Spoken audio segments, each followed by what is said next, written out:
on in. Come on in. Come on in. No. You made a way. Come on in, church. Yeah.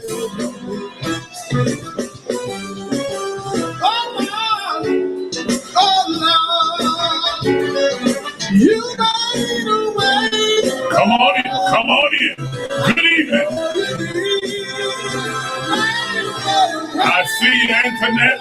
I see you, Diana. Good evening. Good evening, Sister Theresa, Sister Toya, Delana, Sister Kathy. Good evening. I see you, Dee Dee. I see you, Gloria. Good evening. Come on in.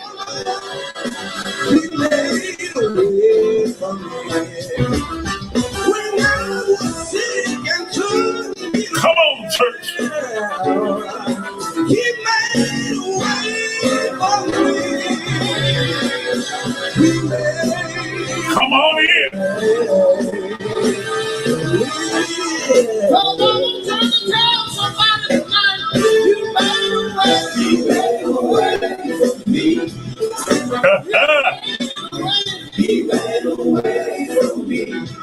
That's my brother, Frank Prather, and chosen and faithful. He made a way. Teresa, I see you. Good evening. Come on in, church. Katura. Good evening. Come on.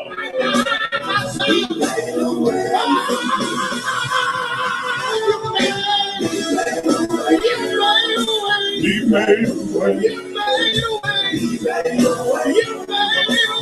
Come on, y'all. You may as well rock with it while you listen. In your living room, in your car.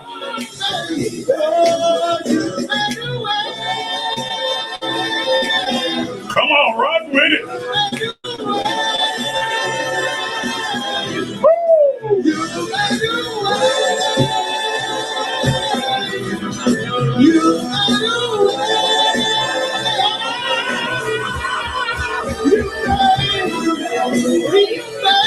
Yes, sir.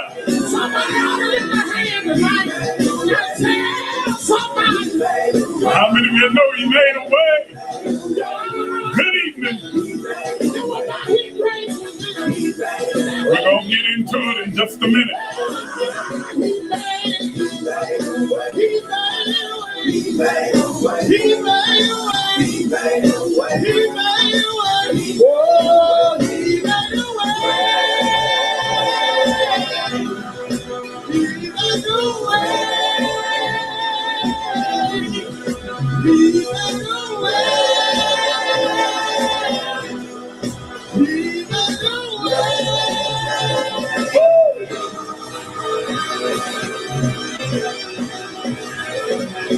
Yes. Yes. Yes, he did. Somebody tell him praise God.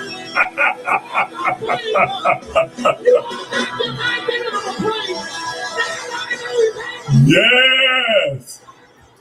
I know you enjoyed that. I know you enjoyed that one. Listen, that is by Brother Frank Prather and Chosen and Faithful. He's a good friend of mine, a great brother, and he has a wonderful ministry going on with his group, as well as record company and apparel store. He's doing a number of things out here, man. You need to really look him up on Facebook, connect with him so that you can download the songs. He's got a record company he started. He's got other artists on there already on, their music is already on all of the different streaming services from Spotify to what's the other, Apple Music and all of the others like that. So you are able to download those different artists and get a copy of this song, He Made a Way.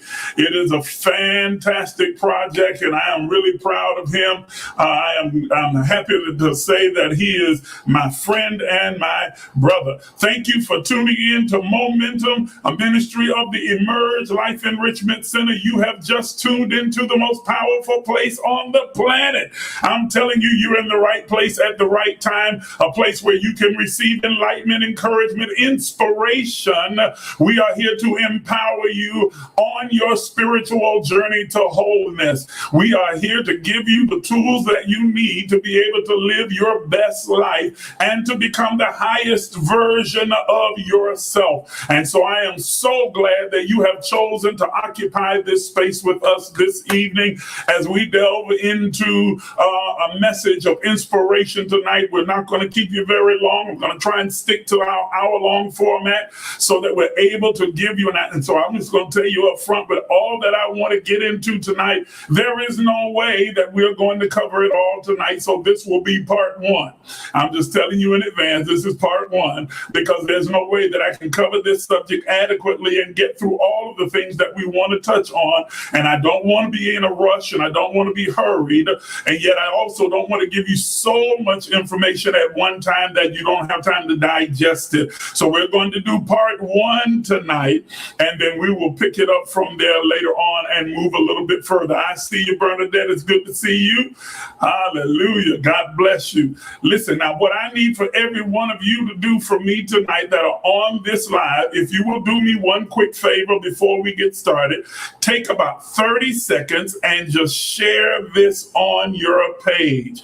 Please just take 30 seconds, hit the share button, and share this broadcast on your personal page so that those who are following you, they will get an opportunity to tune in and to be able to take advantage of the information that we're going to release in just a few moments. And if you know anyone in particular, or some people that you think would really benefit from what you're getting ready to take in, the kind of information and insight that we'll be giving to you in just a few moments, just take a moment and tag them in the comments. That's all. Just tag them. That will alert them to come over to this space, and they can tune in and take advantage of the message and the teaching that we're going to release tonight. I also like for you to do one more thing for me, if you will. If you would just please, there's a little bell right over in the right-hand corner, and I think on YouTube it might be down at the bottom, but if you will just click that little bell will sign you up for alerts so that every time we come on live, you'll get an alert on your Facebook or on your YouTube, and it will let you know that you can tune in for Emerge, either our Sunday empowerment or our Thursday momentum. It will let you know when we're on the air live, and you'll be able to not miss not one moment of the teaching and the broadcast that's going on here. I need for you to do that for me. I also need you to do one more thing. If you have not done it already, please go over to the Emerge Facebook page. We're broadcasting live on there right now. As a matter of fact, we're live on the Emerge page, on the AIM Ministries page. We're also live on the Emerge YouTube channel. I need for you to go to the Emerge Facebook page as well as the Emerge YouTube channel and hit subscribe, yes, and follow on the Facebook page. On the Emerge Facebook page, hit the follow button, and on the YouTube channel, please hit the subscribe button so that you will subscribe to the channel. We can build our audience and we can begin to expand our reach around the globe in taking this good news to as many people as we possibly can. Now, I know I gave you a whole lot to do right before we got into the teaching, but I just need for you to really cooperate with me. Help me to build this platform. Help me to be able to take this good news, this message to all people all around the world, no matter what walk of life they come from, no matter what their status is, that they'll be able to tune in and find a place of encouragement, acceptance, and inspiration and empowerment that will help them to be able to live their best life. So if you'll do that for me real quickly, go ahead. You should have already shared by now. Amen. You should have already shared by now. And if you do that, I'll tell you what we can do. Do this for me. As you share it, if you've already shared it, type in the comments "done" so I can see how many of you shared the broadcast. Just type in the comments "done" if you've already shared it. Now, don't type "done" if you haven't done it, because I'm going to go back and check later on and see who shared and who did not. But type "done" if you've already shared it, and that will help us in expanding this particular platform. All right. Now, this is a non-denominational platform. This is not a Christian platform, an Islamic platform, a Muslim platform, a Buddhist platform, a Hindu platform. It is a spiritual platform for all those who are seeking to make a greater and deeper connection with the divine God that lives within them. That's what this platform is about. We don't exclude anyone. We don't care where you come from, what your walk of life or what your status is.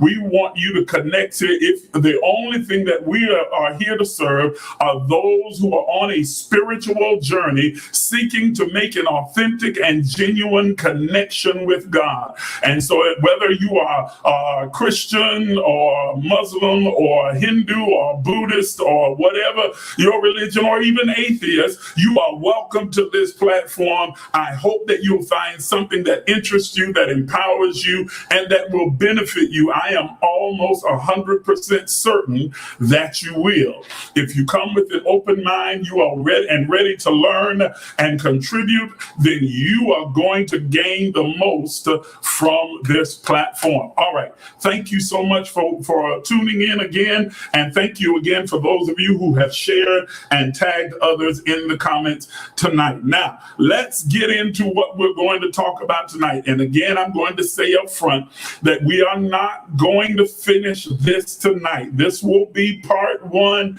and I can't even tell you how many parts it's going to be, because there's a lot of information that we are going to need to cover, a lot of ground. And so I'm going to take my time, because it is very vital that we get a good working understanding of what it is that I'm getting ready to teach and instruct you on, because most of us have been brought up in some particular ideology, whether it was Christianity, Islam, or Hindu, or Buddhism, or Taoism, or atheism, or secular humanism. Whatever ism you were brought up in, you were influenced by the culture around you. You were given a certain set of beliefs, not beliefs that you developed on your own, but the beliefs that were handed down to you by your culture, your environment, your family, your connections, your experiences, that formulated beliefs that have shaped your perception, and then therefore shaped your expectations. And when your expectations have been shaped, whatever expectations you have, the universe then responds to that and brings you what you are expecting. And so the only way that you can change your world, change your lived experience, is to change how you think, and to change your perception and change your expectation, so that you can start producing something different in your life. And so I recognize that because all of us have been brought up and been given a certain type of a set of beliefs, rather, that have for the most part shaped our life and our expectations, I realize that some of what I'll be teaching you and what I'll be saying to you will be a little bit difficult for you to take in and to swallow and to process. And so that's why I'm going to break it up into into parts so that you can walk through this entire teaching with me, and you're able to take in gradually and process this information as you begin to make a mind shift, a conscious expansion, so that you can begin to take control of your life. Let me say that again, because the key and the goal here is not for you to come under the control of the manipulation of another person, another organization, or another thing, but that you take full control and responsibility for your life.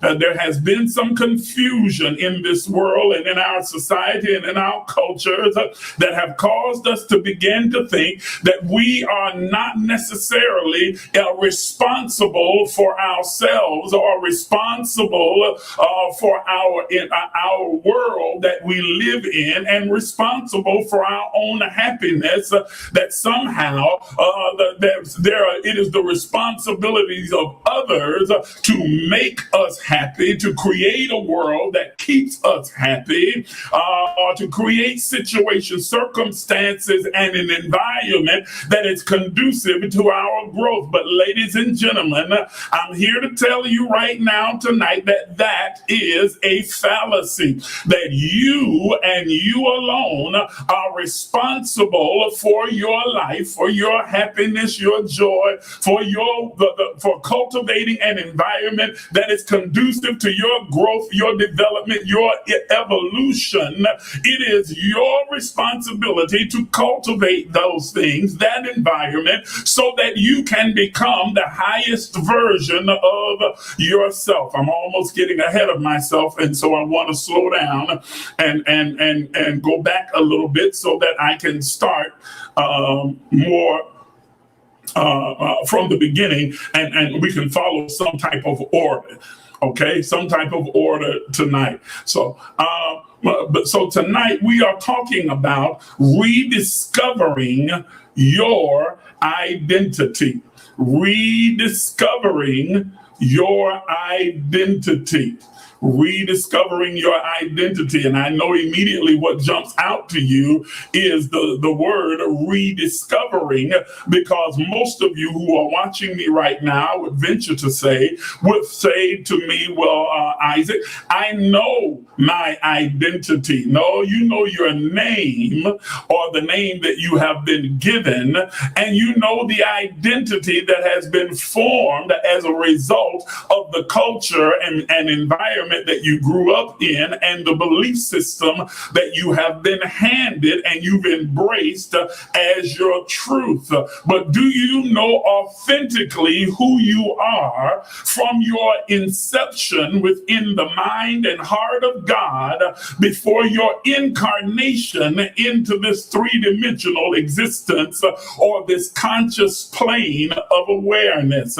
Because that, ladies and gentlemen, is who you truly are. And so tonight I want to remind you, my job is to trigger your thoughts, your consciousness, your knowing, that inner knowing that's in your spirit, to invade your conscious mind and begin to remind you just how fearfully and wonderfully made you are, just how divine, excellent, beautiful, and exquisite that you are, how intelligent you are, how authentic and powerful that you are not powerless, broken.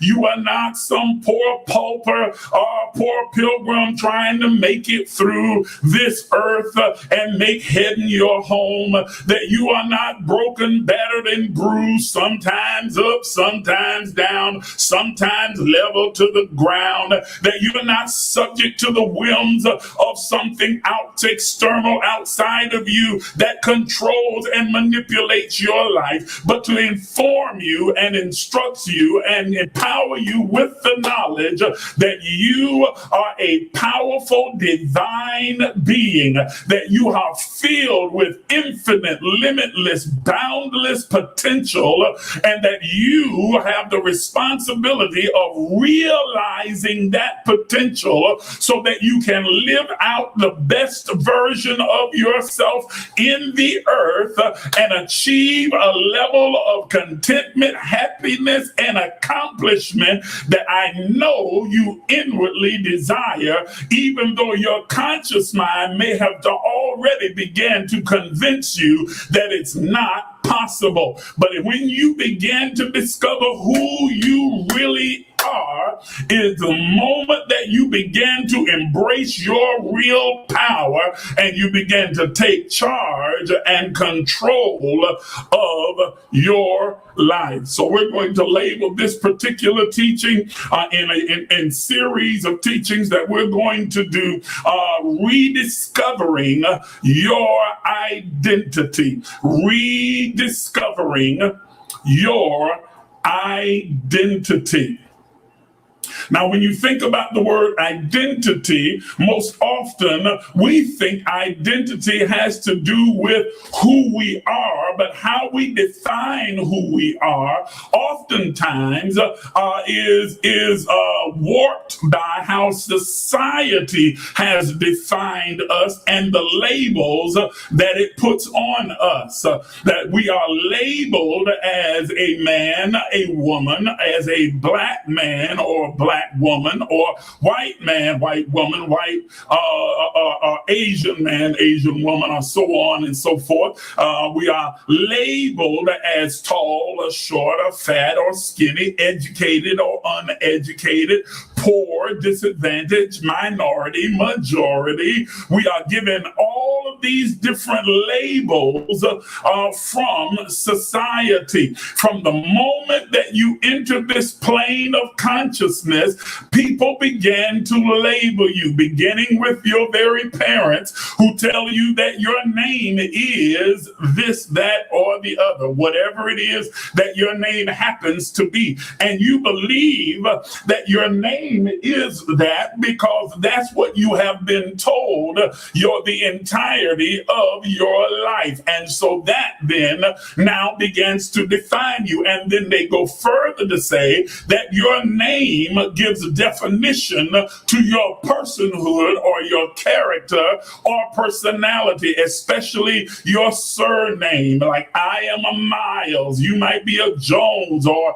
an Evans or a Jackson. And so they say that, well, if you're a Miles, we're like this, and all the Jacksons are like this, and the Evans are like this. And so you grow up your entire life believing that you are of a certain ilk because that is the label that has been given to you from the time of your birth. And then you are labeled from a particular color, creed, or nationality. You are an African American or a black person or a person of color or Asian American, or you are or Asian. You may not be in America because we reach around the world. Or you are white or Caucasian, or you are Indian, or you are Hispanic or Latino, or you are Asian, or I think they're going to AIP or some one of those things. I don't want to mess it up. So, but of an Asian descent. And so that begins to now label you as well. And then you are taught as a child, these are the cultural ideologies and beliefs and traditions of that particular culture. There are certain things that within the black culture here in America that is very common. It doesn't matter where you come from. We all know there are some cultural things that all black people know. We gather at the cookout and everybody kind of knows that these are the rules. You understand what I'm saying?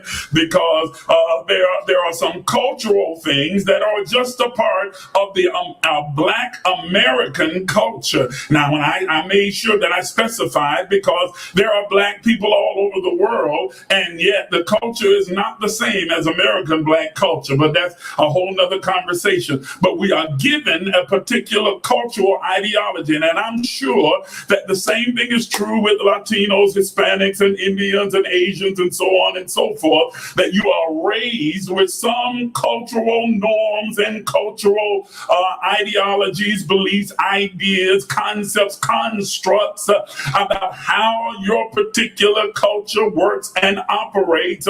And so you grow up believing that, and belief can be a powerful thing, because if you are taught to believe a thing, even in the face of infallible proof, sometimes you will reject that proof if it does not align itself with the belief that you have been given. Lord, let me say that again.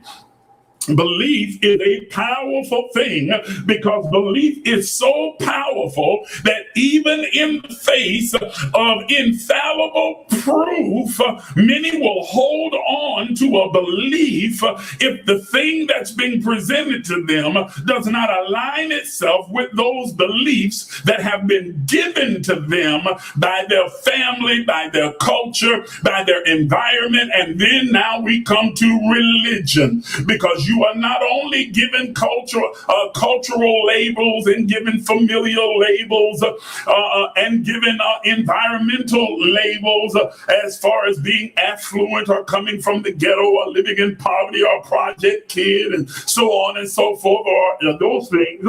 But then the biggest label, and I think one of the most destructive labels that we are given by religion. And I know I'm going to make some religious folk mad with me, but I need for you to listen to me and don't get ahead of yourself and just get mad and turn it off. Stay with me and listen to what I have to say about it. Religion is probably one of the most destructive labels that we have in existence today, because religion has been warped. Religion at its purest core was designed to be just a tool that was used for humanity to be able to make a connection with the divine God that is within them. But through the years and the centuries and many humans, they have warped what religion's purpose was, and they have created a construct that is built around fear, manipulation, and control. Yes, let me say it again. And I'm not just talking about one religion, I'm talking about all religion. Every religion has a core entity or core foundational belief system that is steeped in manipulation, control, and fear. Fear. That's a powerful drug. It's a powerful tool that has been used for centuries in order to manipulate and control people. We create these ideas, concepts, and beliefs and imaginary things, illusions and delusions, in order to be able to manipulate and control people through the vehicle of fear. What fear does, fear-based religions, and it doesn't matter what religion, from Christianity to Buddhism to Hinduism to Islam, all of them to Judeo-Christian beliefs, the Jewish belief, all of them are steeped in fear and guilt that leads to manipulation and control. A dependency upon a central figure or central figures, yes, that robs you of your power, robs you of your divinity, robs you of your autonomy, and then says now that you must follow a set of rules, regulations, dogma, legalism in order to be able to fit into our elite club. That's what they become, elite clubs, and to get the rewards and benefits that we every one of these religions claim that we have cornered the market on in the afterlife and in this life, that if you don't come and be a part of our particular religious construct, then you are excluded from all of these benefits in the afterlife and in this life, that you can only get these things, access these things, that God, the Spirit of God, God, the source, the infinite of the universe, you will only find pleasure or be pleasing in its sight if you are associated, connected, and then blindly committed to this particular religious ideology. And if you are not, then there is a certain judgment or damnation or destruction or some other kind of sadistic penalty and consequence that follows, because you're not a part of this particular religion or this particular ideology. It is the epitome and the classic foundation of brainwashing. Ooh, I know I'm making some folk mad with me now. I know I am. I know. But I promise you, if you stay with me, we can have this conversation and it's going to help you tonight. It is the epitome and the classic foundation for brainwashing. And so every single religion now tries to hand you a set of beliefs, and in most cases, those beliefs are contradictory and they are antithetical to the knowing that is in your spirit. Ooh, Lord have mercy. Yes, I know I got a bunch of you out there that can witness to what I'm saying, that you have been brought up in a particular religious ideology or a religious tradition, and many of the things, the ideas, the doctrines, the dogma that is taught and preached and promulgated, the rhetoric that has been spread abroad and drummed into the heads of the followers, you know that much of it didn't quite sit right with you, that you felt an uneasiness about it, that something within you couldn't put your finger on it, but you always felt like this don't quite make sense. This is not logical. This doesn't seem right. This doesn't feel right. Yet you were told to override your own intuition, your feeling, your sense of knowing, and accept the belief of that particular religious ideology. And then if you could not live up to the standards of that particular religious dogma, then you would either be ostracized or you would be excommunicated, or you learn something that I called institutionalized hypocrisy. You learn how to pretend and play the game. Are y'all hearing what I'm saying? I know I'm making some folk a little upset, but stay with me and ride out. We learn something I call institutionalized hypocrisy. And the reason that I use the term institutionalized, that is not just simply hypocrisy, because if it was just simple hypocrisy, it would show up here and there in spatters and spurts in places and here or there, but not consistently. But the reason that I say it's institutionalized, because it is a systemic thing, not only in Christianity, but in all religions. Yes, there is a systemic idea that if you are not able to live up to those standards, if for some reason you fall short of the dogma of the legalistic ideology of that particular construct, if you want to be accepted in the exclusive club, then you can't just come forward and say that I'm having a problem living up to this or meeting this particular standard, or I don't understand this, or I don't agree with this, or can you give me a better understanding, or I'm struggling in this particular area, because then you would be labeled either a backslider, a sinner, a heathen, lost, blind, or some other thing, or demon possessed. Oh, God have mercy, or one of these other things.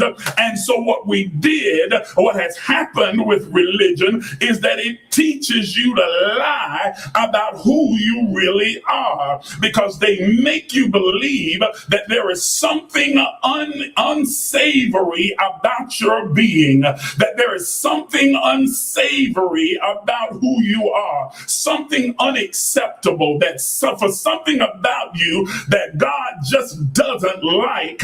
And in Christianity, they teach you that God really doesn't like you. He loves you, but he doesn't like you. And so he has to put Jesus as a stand-in, a go-between you and him, because if he doesn't stand in between, God would lose his cool and just destroy all of you. And if it wasn't for his blood, then God would just kill everybody, because he don't really like you, know how you could never live up to his standard. But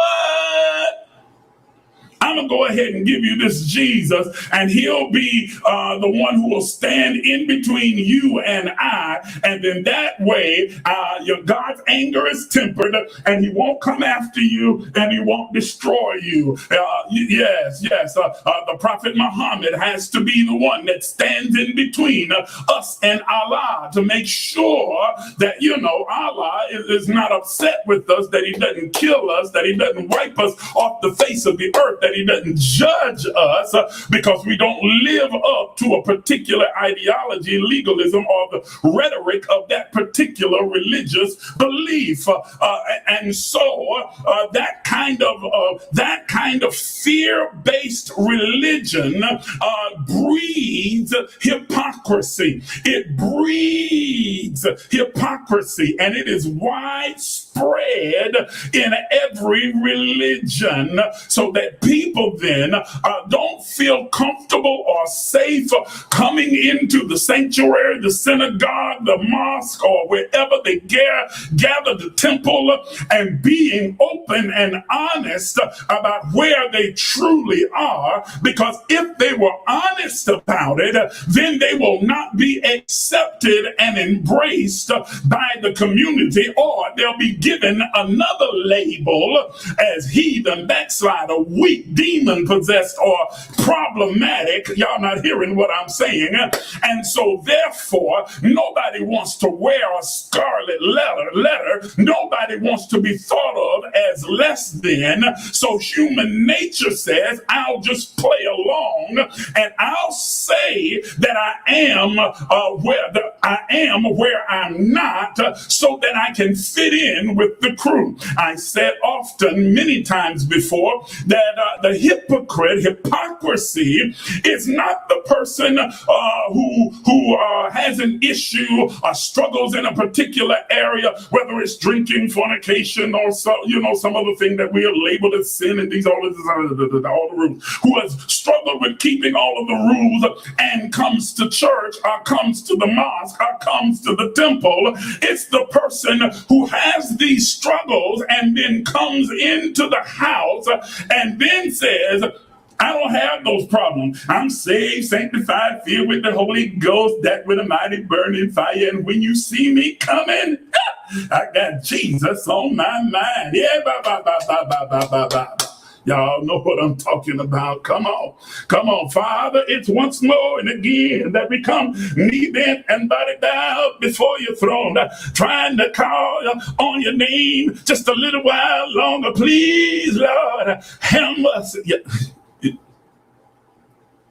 We come as bad children before a good father, as an empty pitcher before a full fountain. Y'all know what I'm talking about. Come on, come on, come on. You grew up the same way that I did. You know exactly what I'm talking about. And so you learn how to do church. You learn how to do the religion. You learn how to play the game and how to play the part and how to put on the mask and how to pretend to be something that you're not, because you are not given the opportunity in an environment to just simply be honest. The preacher not honest, the deacons are not honest, the evangelist not honest, the bishop's not honest, the imam is not honest. Y'all ain't saying nothing. Everybody lying about who they are and what they are and how spiritual they are and how deep they are and how wonderful they are and how holy and righteous they are. Holiness without which, yeah. You see me, I'm holy. Like they have, you know what I'm saying? They got the Holy Ghost running out their nose and out their bosom and coming off from between their toes. And they don't have no problems with no sin, no nothing, and nothing like that. They don't have no weaknesses because the Holy Ghost is a keeper. Keep it if you want to be kept. Y'all ain't saying that. Come on, I know you done heard this stuff before. And so you learn how to do church, and you learn all of the phrases, and you learn how to quicken, and you learn how to get a little piece of tongue, and you learn, y'all ain't saying now, look, so that they'll think that you're in a place that you're really not. You can't come in and say I'm hurting, that I'm broken, that I'm struggling, that I'm confused, that I'm having a problem, that I'm barely making. I feel like giving up, that I'm wondering if I should believe any of this. That none of this stuff is making sense to me. That I'm starting to question everything. You can't say that, because if you say that, then you lose your status in the elite club.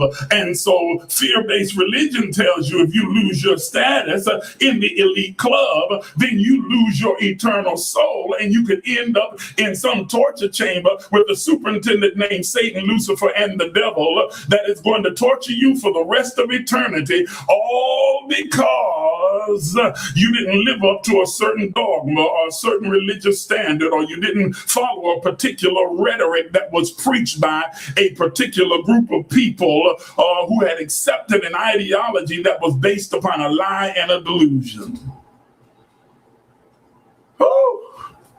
And so that begins to give you an identity. You identify yourself as saved, as a saint, as the holy of God, as a Christian, as a Baptist, as a Methodist, as Church of God in Christ. Even amongst the labels within Christianity, there's not even an agreement about that, because for many years, now some of you are a little too young to know about this, but some of you are older and grew up when I did, the sanctified folk, the Pentecostal folk said the Baptist folk wasn't saved no how. And the Baptist folks said the Pentecostal folk, y'all all crazy with all that gibberish and carrying on that y'all doing and shouting and falling out and carrying on. They just crazy. And the Pentecostal folks said those folk, them Baptist folk, they ain't saying no how. They still smoking cigarettes and carrying on and cussing and fussing. They ain't got the Holy Ghost because they ain't got the evidence of speaking in tongues. I know y'all can relate to what I'm saying. Come on. I know you can relate to it. Huh? And we were taught that you had to come in and tarry. How many know about tarry? Get down there and call Jesus, Jesus, Jesus, Jesus, Jesus,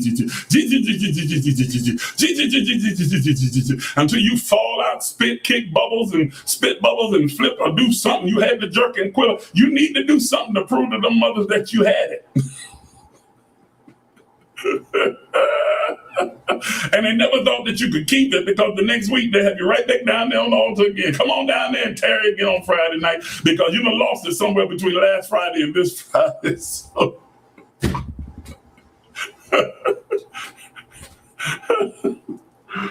I can talk about Christianity because that's the tradition that I was raised in. Okay, I was raised in the tradition, the Christian tradition. So I am intimately acquainted with all of the ins and outs and the turns and twists and the ideologies associated with that. But I don't want Christian people to think that I'm picking on them, because this is true of all of the religions. All of them have their dogma, and all of them begin to label you. They label you as accepted or unaccepted. accepted, holy or unholy, saved or unsaved, righteous or unrighteous, a believer or a heathen. You were one of the two. You're either a part of us or you're not a part of us. And isn't it crazy? Watch this. Every single religion claims to exclusively have the truth, and everybody else is wrong. What in the world? What kind of crazy silliness is that? Come on. Every single religion claims that we're the ones who exclusively have the truth, and everybody else is wrong. All the rest of them, they just lost. Everybody else is eternally damned because they haven't accepted our particular way of believing. Y'all didn't. That's too much. That's too much, huh? But that's the ideology. That is the ideology. That's the pathology of religion. And religion is almost like I'm telling you, I'm not going to say that. I'm not going to say that. I was about to say something there, but that might be a bridge too far. I'm not going to say it. I'm not going to say it. I'm not going to say it. And so these things began to formulate an ideology, an identity for each of us. And we take on these identities of these religions, and they become the substratum of our entire life. Even those who don't go to church, even those who are not connected to a particular religious organization, because the culture is so steeped in the religious tradition. Look at the Constitution. Look at the Declaration of Independence. Look at how the 10 Commandments are hanging in the courthouses, and all of these things that the religious traditions have completely saturated the culture, so that even if you never set foot in a church, you are affected and touched by religious ideology, whether you want to be or not. Even the atheists carry around bills that say, "In God we trust." You don't see them giving up the money, do you?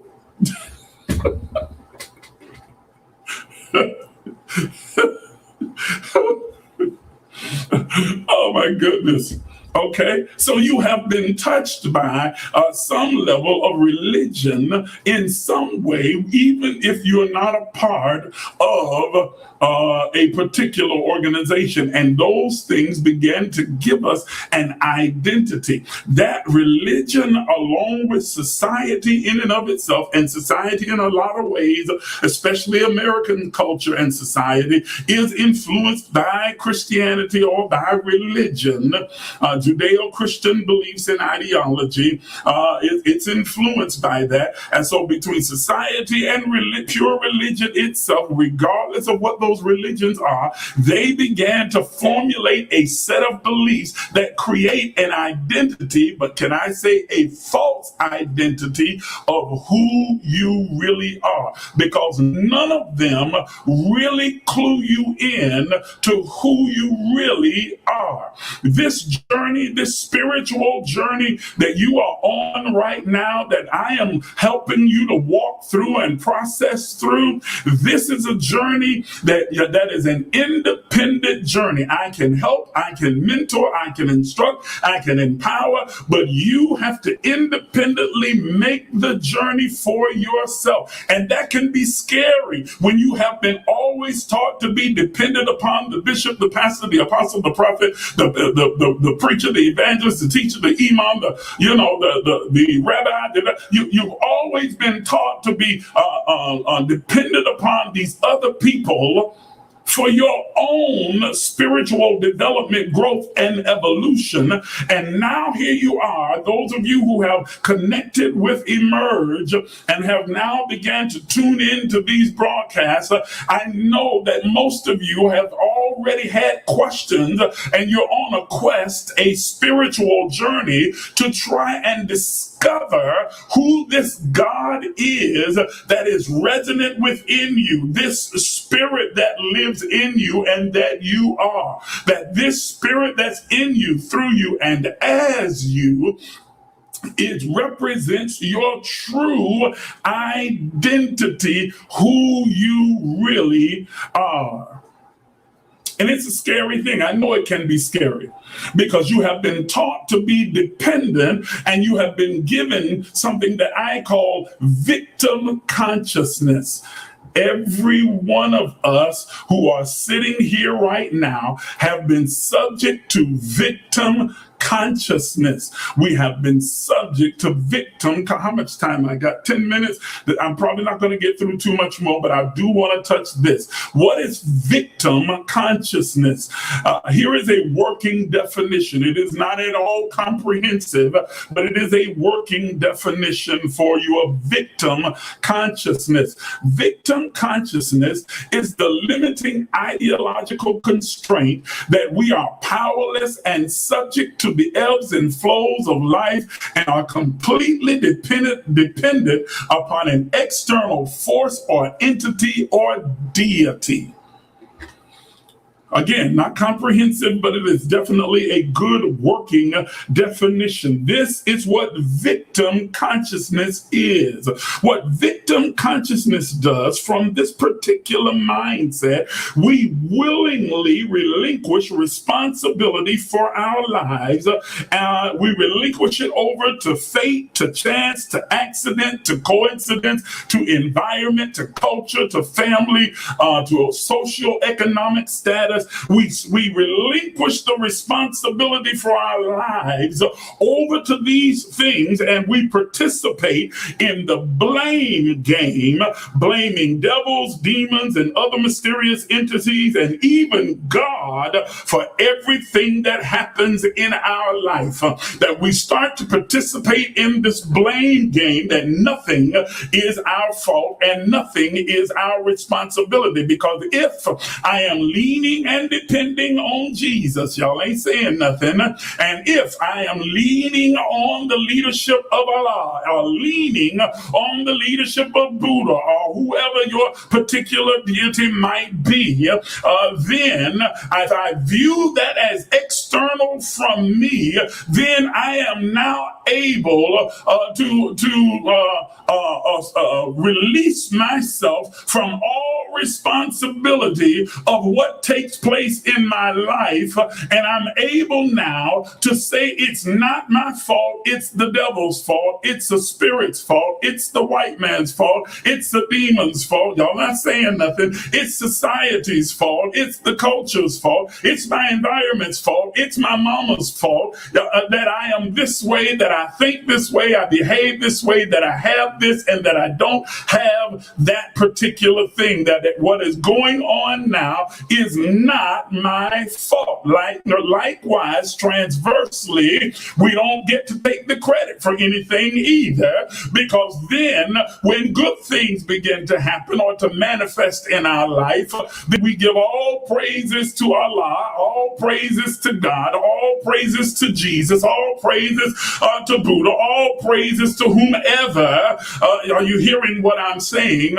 As though some external entity is what has magically, through abracadabra and hocus pocus, caused these great things to happen in your life, when, ladies and gentlemen, that is not the case. I am not, please don't get upset and tune me out, I am not by any means diminishing the work of God, but what I am saying to you, and that's God by whatever name you call it, but God does not work from the outside. God lives residently within each and every one of us. That we are not a victim of society, circumstance, or chance. We are not a victim of fate.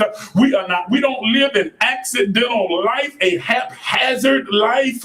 We're not just meandering through this three-dimensional existence, trying to make heaven our home, hoping for the best and believing that something's going to happen and some external force is somehow manipulating, moving, and pulling the strings to get us to a particular place. We are not robotic automatons that don't have a mind, a consciousness, or the ability to make choices and decisions, but that we are subject to the whims of what has been described in most religions as a double-minded, crazy crazy, psychotic God who is happy one moment and mad the next moment and blessing one day and judging the next day and saying I love you with one breath and my love is unconditional, and then the next breath saying, but I'm gonna send you to hell.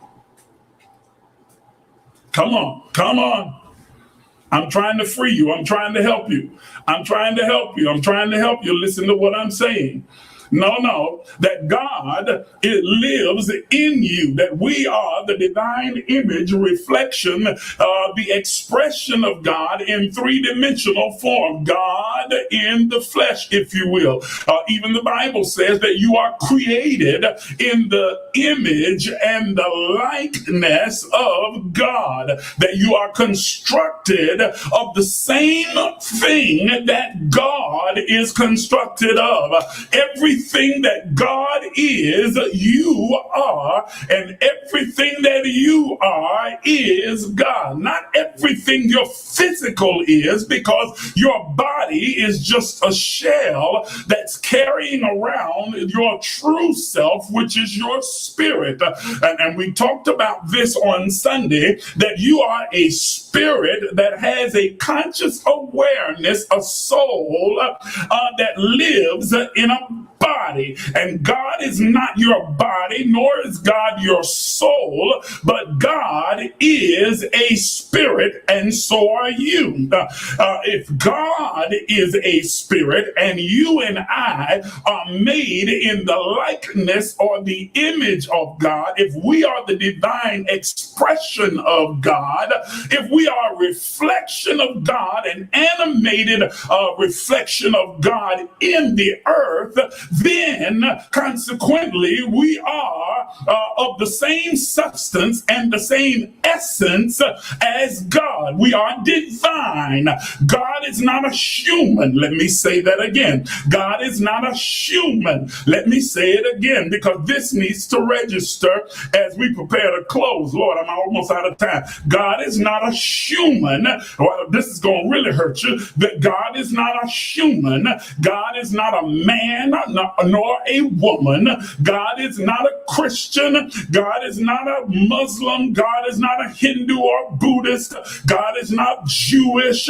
God is not black or white or any other nationality. God is a spirit, a divine spirit, omnipotent, omniscient, omnipresent, timeless, boundless, endless, infinite spirit.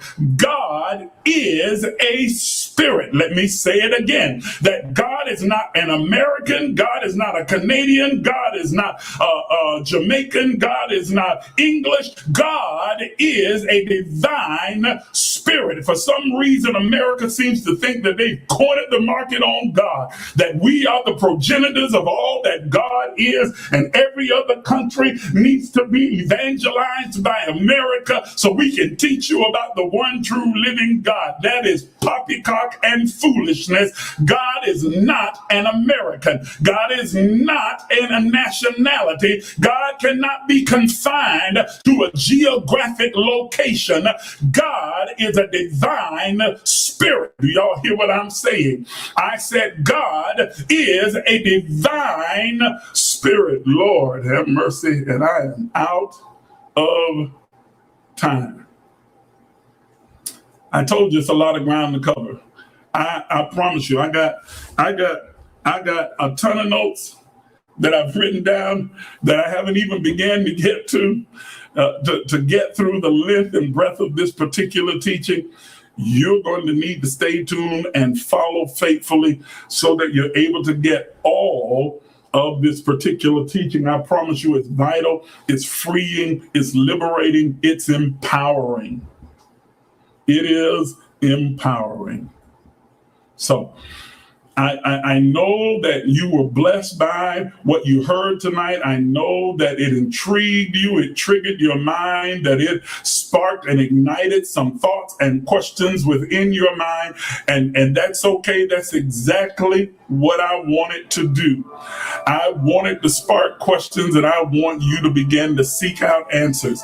You can always always write to me and ask me any questions that you might have, or inbox me on my Facebook page, and I am more than happy to answer your questions to the very best of my ability. But what I encourage you most is to begin to do your own research.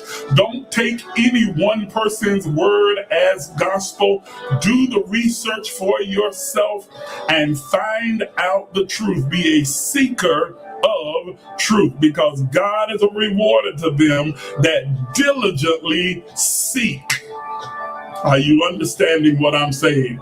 So don't just take my word. Anything that I say to you, research it for yourself. But if you feel confident in asking me a question, please feel free to do so. I'll be more than happy to answer in any way that I can. Again, Emerge is a virtual spiritual community designed to meet the needs of every person and empower them on their journey to spiritual wholeness.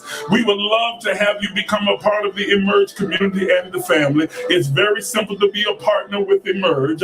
All you need to do is shoot me an inbox, or better yet, shoot me an email and say, I want in. That's all you got to say. I want in. The moment that you send that to me, then I will send you out very quickly and immediately an entire vision statement for all of what Emerge is all about. I'll also send you a welcome letter along with that, and then a partner's agreement. And I promise you, you'll be surprised at what's in the agreement, because 99% of it has to do with you and bettering your life. Are you hearing what I'm saying? This is not a church or a religion. This is not, we don't have a building fund, a pastor's aid club, a women's day, men's day, or any of those other kind of days. We're not doing any of those kinds of things. This is simply about empowering you. And so this is your opportunity to be able to come and just get solid, straight teaching without all of the manipulation and without all of the hype. Shoot me an email today and partner with us. Why don't you do it right away? I'd like to invite you to go and visit our website. Please go over to www.aministriesinternational.org. It's on your screen right now. There's a lot of great information there for you. I think you will love the website. And we just added something to it. There's a shop right at the end. You click shop and you will see Humanities. This is our new apparel shop with designs in there for t-shirts, sweatshirts, and we're going to have some sweatpants and other things like that coming soon, as well as cups and pencils and other things of that sort. But you can go there and shop in our gift shop. Everything you see there is designed by moi. Yes, me. You didn't know I could do that kind of stuff. I got another little hidden talent. So everything you see there, I've designed it, and we have it already prepared for you. Please go and visit the website. I think that you will enjoy it. Subscribe to the website so you can get on our email list, because eventually, so very soon, we're going to begin to release a newsletter on a monthly basis that you'll be able to get chock full of information and ideas that I know you will enjoy. I gotta close. There seems like I got so many different things that I want to say to you. Finally, if you would like to sow a gift or a seed or give an offering of some sort into my life, you can do so by simply using your mobile banking app and using the Zelle application in your mobile banking app, and you can send it to the email address that you see on your screen right now. I would greatly appreciate it. Your gifts that you give, your offerings that you give, whatever you send, some are giving their tithe or giving their offerings or giving other things, whatever you decide to do will be helpful in helping us to expand this platform and increase our technological ability and capacity so that we're able to reach a much broader and larger audience. We appreciate your gifts. If you will give it, please do so today. I hope that you'll come back and join me on Sunday night for our Sunday empowerment at 7 p.m. right here on Facebook Live and on YouTube Live. I hope that you'll join us there as we will have another great time of sharing together. Last thing, I think I'm out of time, is that, I'd love for you to follow us on social media as well. Please follow our social media. Put that on the screen for you very quickly. We're the same name in every place, Emerge LEC, at Emerge LEC on Twitter, on Facebook, on Instagram, on YouTube. You're able to find us in every single one of those locations. And I would be happy to hear from you. All right, I'm done and I'm almost out of breath. Have a happy and prosperous night, and I look forward to seeing you and yours on Sunday with Emerge.